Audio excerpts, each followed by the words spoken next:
ನಮಸ್ಕಾರ ಎಲ್ಲರಿಗೂ. ನನ್ನ ಹೆಸರು ಮಹೇಂದ್ರಕರ್ ಮಹೇಶ್ ರಾವ್. ನಾನೀಗ ತೋರಿಸುವ ದೇವಸ್ಥಾನ ಅದು ಬಂದ್ಬಿಟ್ಟು ಕಾಳಮ್ಮ ದೇವಿ ದೇವಸ್ಥಾನ.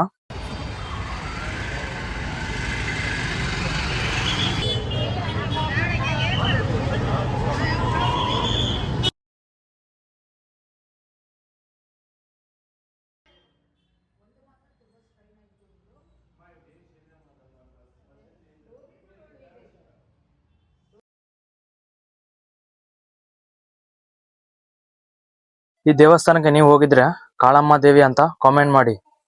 ನಾನೀಗ ತೋರಿಸುವ ದೇವಸ್ಥಾನ ಅದು ಬಂದ್ಬಿಟ್ಟು ಸುಂಕ್ಲಮ್ಮ ದೇವಿ ದೇವಸ್ಥಾನ.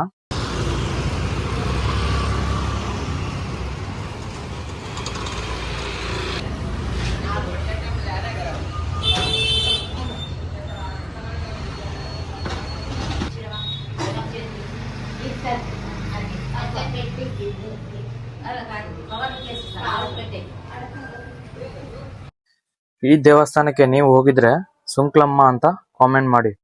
ಕಾಳಮ್ಮ ದೇವಸ್ಥಾನ ಹಾಗೂ ಸುಂಕ್ಲಮ್ಮ ದೇವಸ್ಥಾನ ಅವೆರಡು ದೇವಸ್ಥಾನದ ಲೊಕೇಶನ್ ನನ್ನ ವಿಡಿಯೋ ಬಯೋದಲ್ಲಿದೆ. ಮತ್ತೆ ಸಿಗೋಣ ನನ್ನ ನೆಕ್ಸ್ಟ್ ವಿಡಿಯೋದಲ್ಲಿ. ಜೈ ಶ್ರೀರಾಮ್.